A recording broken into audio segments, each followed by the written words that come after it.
Tonight, Roma Wines bring you Robert Taylor in The House in Cypress Canyon, a suspense play produced, edited, and directed for Roma Wines by William Spear. Suspense.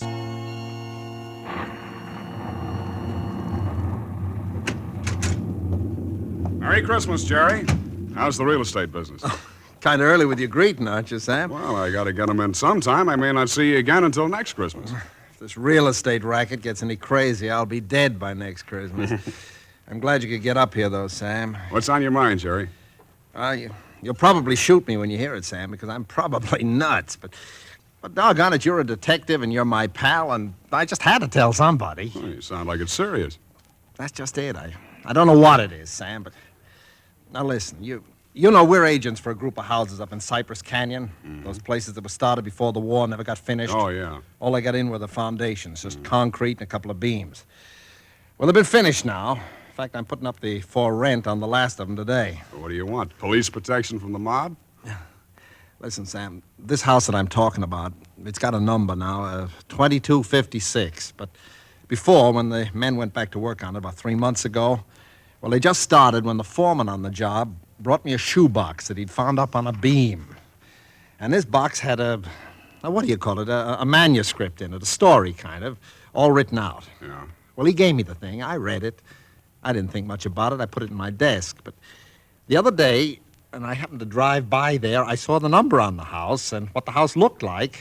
I thought of this manuscript. And, well, I don't like it, that's all. There's something funny about it. What's funny about it? Well, mind you, this thing was found in an unfinished house in Cypress Canyon. House that was only just started building. All right. Well, listen, Sam, I want to read it to you if you got the time, and you'll see what I mean. All right, shoot. Well, here's how it begins. To whom it may concern, my reasons for setting down on paper what follows here will be abundantly clear to anyone into whose possession it may fall. First, let me say that I'm a very ordinary person. My name is James A. Woods. I'm 35 years old. By profession, a chemical engineer. My wife, Ellen, was a school teacher when I met and married her in Indiana 7 years ago. There's nothing in the past life of either one of us to suggest remotely any cause or reason for the dreadful thing that has invaded our lives. Our married life has been in no way different from that of millions of other average, reasonably happy, and congenial families. 3 months ago, I was ordered by my firm to take charge of a rather minor project in Los Angeles, Hollywood to be exact. The order was a sudden one. There'd been no time to secure accommodations, and conditions being what they are, the inevitable result was that until day before yesterday, we'd been living in the cramped quarters of one of those characteristic California motels. Needless to say, most of our spare time had been devoted to a search for something more permanent and comfortable, but the fruits of these efforts had been, financially and in every other way, a geometrical progression of discouragement.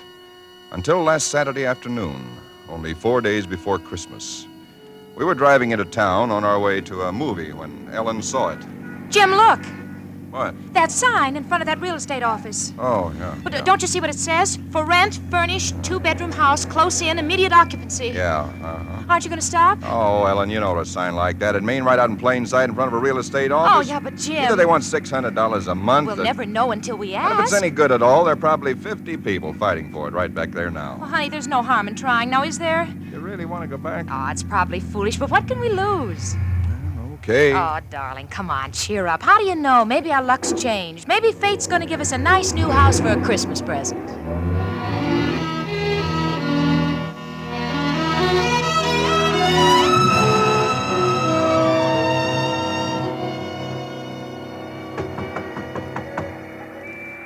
Come in.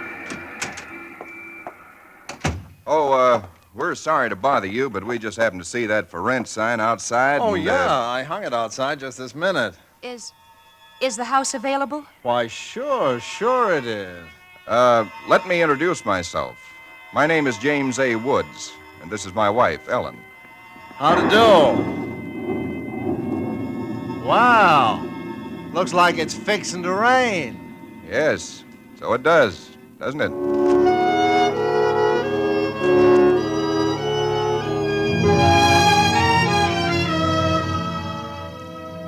Well, it was one of those things. The real estate agent had just been authorized to rent the place by mail that morning, and he'd hardly had time to look at it himself and put up his sign when we drove up. It was just an ordinary little California house about halfway up Cypress Canyon, number 2256. Just an ordinary, undistinguished little house. The agent didn't know much about it. Construction on it had been stopped by the war, and it had just been completed and furnished lately. Been vacant while somebody's estate was being settled, and now it was owned by a bank in Sacramento. Of course, we didn't Got care this about key all in the that. mail along with the authorization to rent. Only one there is. Of course, you can have duplicates made. Yeah, seems to stick a little. Oh, no, there it is. Doesn't sound as though that door had ever been opened. Well, a little oil on the hinges will fix that all Oh, right. sure. Now, here's your living room. Furniture's a little dusty, of course. You got to expect that. It's good furniture, though, you see? Benson Brothers. Yes, Now, over here's a little den. Paneled, you see? Radio, fireplace. Really a very attractive little room, particularly for a man. Uh-huh, yeah. Now, the bedroom's off the living room here. Everything's all on one floor, you understand? It's quite nice, I think. Yes. You can see you get the morning sun here. There's a view of the canyon through these front windows. You got cross ventilation. That's about all there was to it. It wasn't the best place in the world. It was small and badly built, but what would you have done? We took it with as little inspection as that. It was the Saturday before Christmas. And the very same evening, we were struggling up the steps from the road with suitcases and boxes and armloads of clothes and all the endless bric-a-brac that people collect and never know they have until they move. Ellen began unpacking, and I began moving things around and taking the worst of the pictures off the wall, doing all the little things that everybody does when they move into a new place and try to give it something of their own Don't be personality. such a sourpuss. You know, it's a roof over our heads for Christmas. That's more than we ever thought we'd get, isn't it? Now, what in the world are we going to do with those two pictures? Why don't we just leave them where they are? Jim, we can't. They're too awful. Well, all right, put them in the closet then. I can't. Both the closets are jammed full. No, I mean the other one in the little alcove off the den. At least there's a door there. I suppose it's a closet. I don't know. If that isn't a commentary on the housing problem, huh? A woman moving into a house without even knowing where all the closets are. Take the pictures down, will you, honey? Bring them in here. Okay. All right. Guess you'll have to help me with this door. I can't get it open. Let me see it. Well, of course you can't, silly. It's locked. Where are those keys we found on the desk? Here they are. No, not this one. Sure, this one won't work. No. Feels like an awful solid door for a closet. Oh, and that's one solid door in the house. No, this one won't do it either. Well, we'll just have to get a locksmith up here on Monday. I'll put the pictures behind the desk, okay? Yeah, all right. Jim, if you could just help me move this armchair, huh? Oh, Ellen, will you let it go until tomorrow? You know what time it is? Oh, but, honey, I'd like to get the place looking just a Yeah, little but it's bit. almost midnight. In fact, it's exactly... What was that? Tomcat, I guess, out in the brush somewhere. Sounded near. Hope that doesn't go on all night. Well, there's much we can do about it. Come on, Ellen, I'm dead tired. All right, Jim, all right. Where'd you put the toothpaste, honey? It's right in the medicine cabinet. Oh, yeah. Jim, we ought to get some firewood tomorrow. You know, a fire in that living room would make all the difference in the world. Can't. Sunday. Well, Monday then. Jim, I think red curtains are what we need, don't you? Mm-hmm. You know, just at least for the living room. Anyway, the ones in there now have just got to come down. Yeah, I suppose they do. What do you think of red? Well, I guess it's all... Jim, It's some tomcat. Jim, it sounded in the house. Oh, now, how could it be in the house, Ellen? We've been over every inch of the house. Except that closet. Now, how could a cat or anything else be in a closet that's been locked up for over a year? I don't know. It's probably under the house. A wildcat or mountain lion or something. I hear they have them in California. Jim, I don't like Well, it. neither do I like it, but there's nothing we can do about it tonight. Well, maybe we ought to call somebody, the police or some don't neighbors. be silly, Ellen. You act like a kid. Come on, let's go to bed, huh? All right, I suppose it is silly. Jimmy, did you lock the door? Yeah. Can I turn out the lights now? Yeah. All right. Good night, Ellen. Sleep tight. Good night, Jim.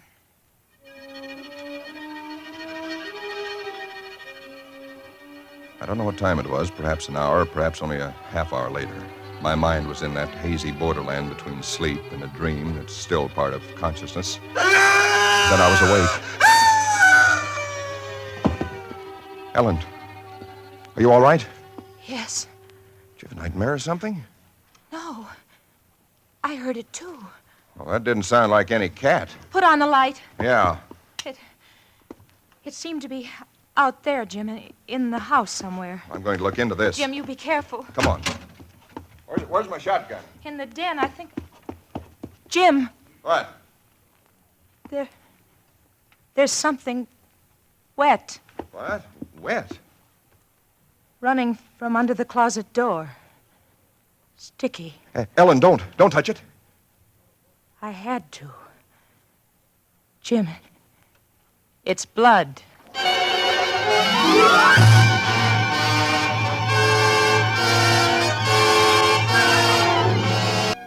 It cannot be too difficult to understand from the foregoing why I've taken the pains to set down in writing the events related here. To find in one's newly rented house a closet which cannot be opened is in itself certainly no great cause for alarm. But to be awakened in the stillness of the night by unearthly cries within that house, to find oozing from under that closet door something that is unquestionably blood, that's another matter. Perhaps others might have been braver than we. Suffice it only to say that we got out of the house in something very close to a panic, and only returned when we had the moral support of two stalwart Los Angeles policemen. You just moved in here, you say? That's right, officer. You can see we're still unpacking. And the place has been empty right along before that? Yeah, I don't know much about that part of it. You could check all that with the real estate agent, though. Well, where is this closet? Oh, it's right in here, officer. And the blood is... Where? Where's the blood? Jim?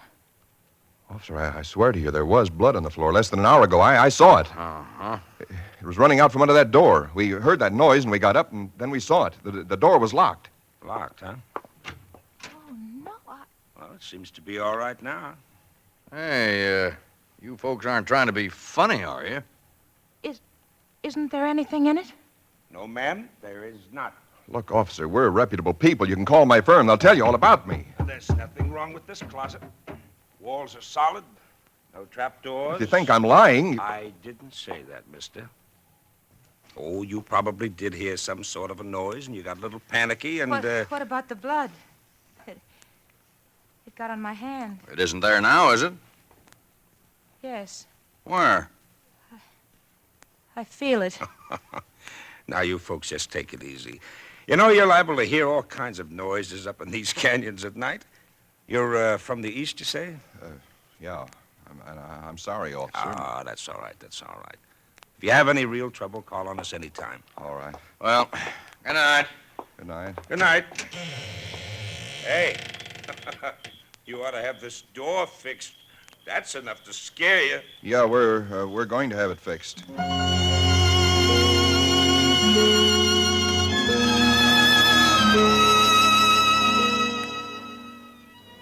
We didn't say much about it after that. There wasn't much that could be said. The next day, I went down to a lot and bought a little Christmas tree and some trimmings, and we tried to pretend we were cheerful, but there was an uneasiness between us that had never been there before. Ellen seemed tired and listless. Several times during the day, I noticed her washing her hands with a brush, scrubbing the one that had touched the blood. That night, we each took a sleeping pill and went to bed.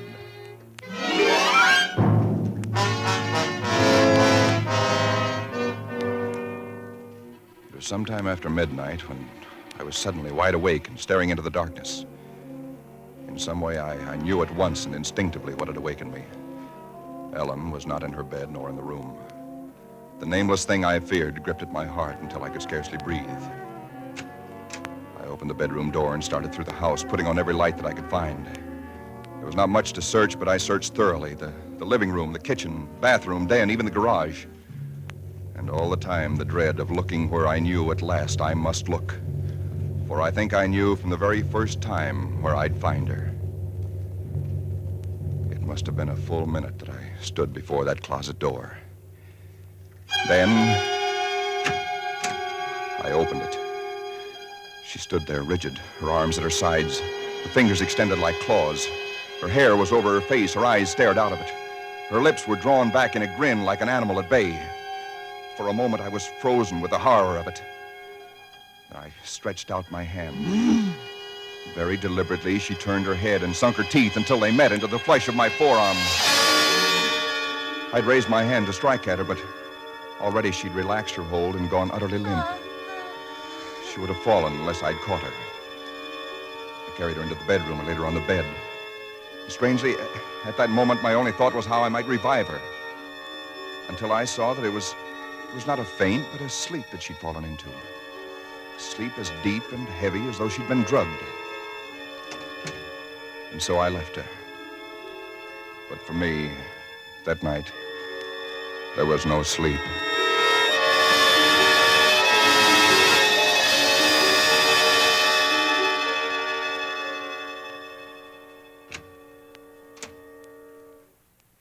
Jim? Yes, Ellen?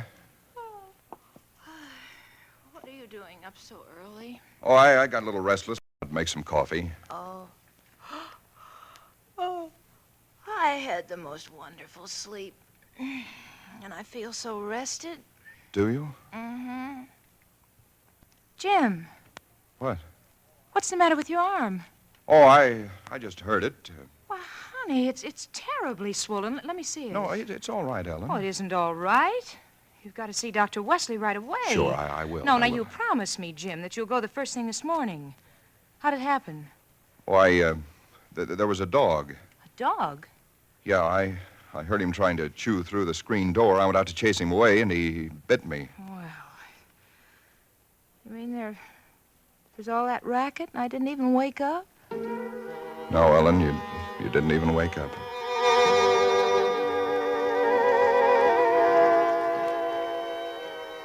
It was clear to me that Ellen knew nothing of what had transpired the night before. I went to my office that morning and made a pretense of going over routine business, if only to restore my mind to some semblance of calm by the sight and sound of common, familiar things. Pain in my arm had become a persistent, dull throbbing. I made a late appointment with Dr. Wesley. He treated my arm with something of an arched eyebrow, and he said, "Well, I've never seen anything quite like it before. That is such a rapid onset of infection."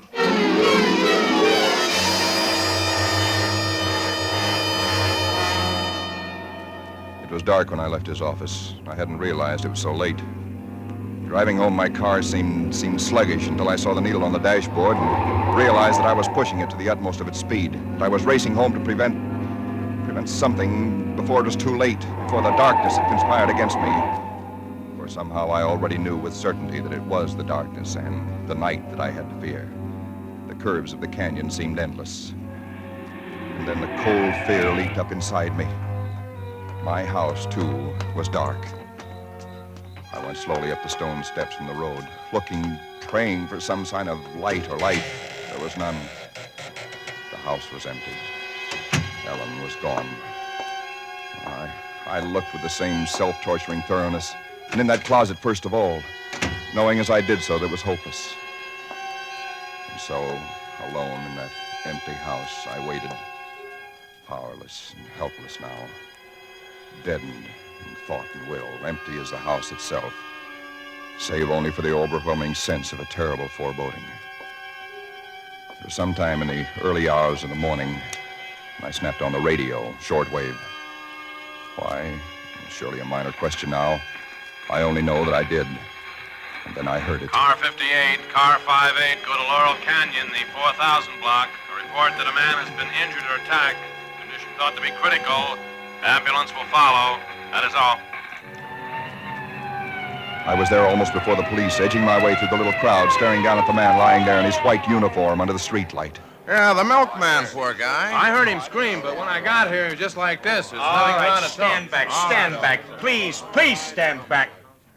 Well, you again. I heard it on the radio. I lived just down the road. Yeah, I remember.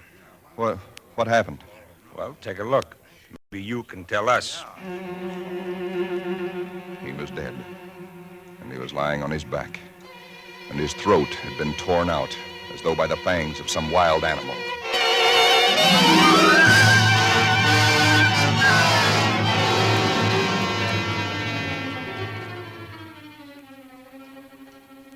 It is now Christmas Eve. Or rather, Christmas morning, for it's a little after midnight. I've been waiting here in the stillness of this empty house for nearly 24 hours, waiting for the end. Already once tonight, I've heard that dreadful wailing cry somewhere in the hills. I've nailed up the closet door, but that I know is childish and useless. My arm is horribly swollen and turning black, but that's nothing. It's another end that I foresee, as surely as other men foresee the rising of the sun. I hear the cry again. It's nearer now. I shall leave these notes in a sealed envelope and put it in a shoebox, in the hope that someone will give credence to these dark and terrible events, if indeed such nameless horrors can ever yield to mortal understanding. As for myself, I feel no longer any fear or even sorrow. Only a desire that the end and the thing that I must do may come soon. And it will be soon, I know. Yes, for there is someone at the door.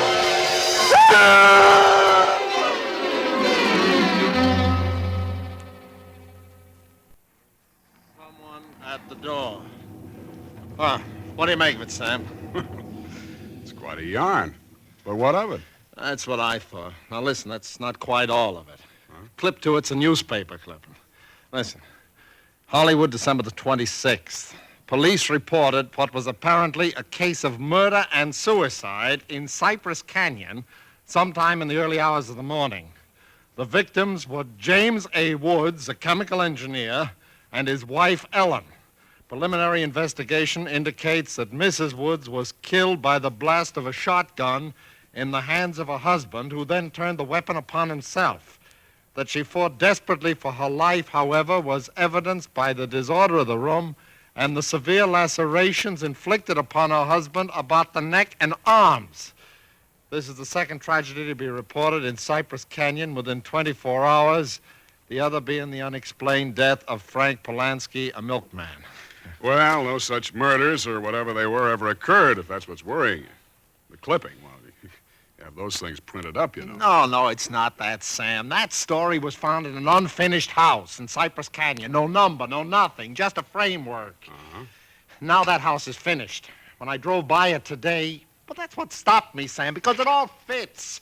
Now that it's finished, it is the house in the story, the same construction, the same vines and creepers on the lawn, even the same number. So what, a guy who knows roughly what this house is going to be like writes a yarn and loses it or something? Did he know the place was going to be listed for rental today, the Saturday before Christmas? Oh, Jerry, coincidence. Two bits you find the guy next door is a ghost story writer or something, and he's been wondering for a year what happened to that thing he wrote.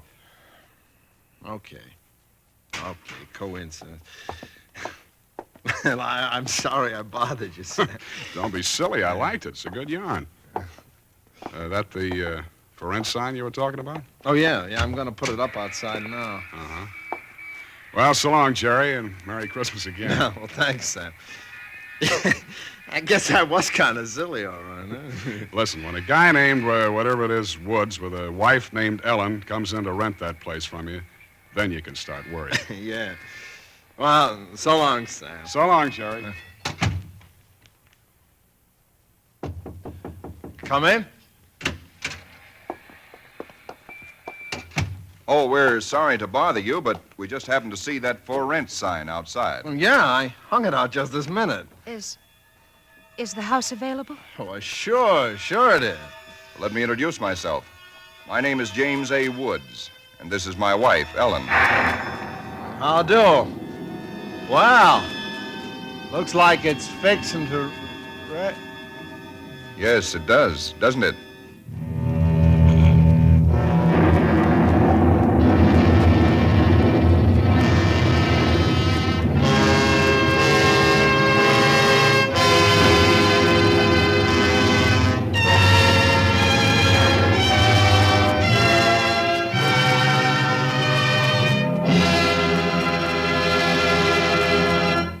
Suspense.